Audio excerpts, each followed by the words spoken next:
Said is at the funeral of one of the firefighters that lost their lives this week battling the fire. And Gillian, of course, is in Daveyton. That's where the funeral is taking place. Gillian, talk to us about the funeral and what's expected to take place. A very good morning to you, Leanne. As you can imagine, it's going to be a very tough day for Simphiwe's family. This is the last leg where they will now, have a funeral service and lay him to rest. It's quite an extensive program that we expect that will take center stage here. We expect tributes from his colleagues.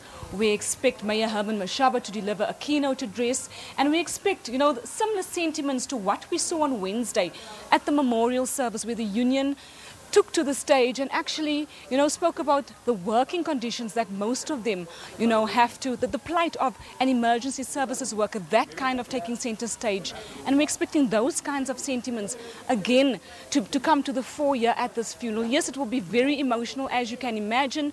We know that there's going to be quite a few dignitaries streaming in, a lot of community members, and a lot of his colleagues too, Leanne, will be converging on this particular church here at Daveyton.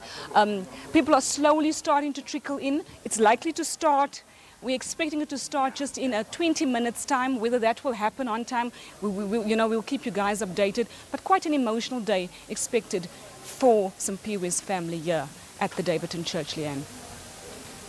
All right, Gillian, thank you very, very much for the update.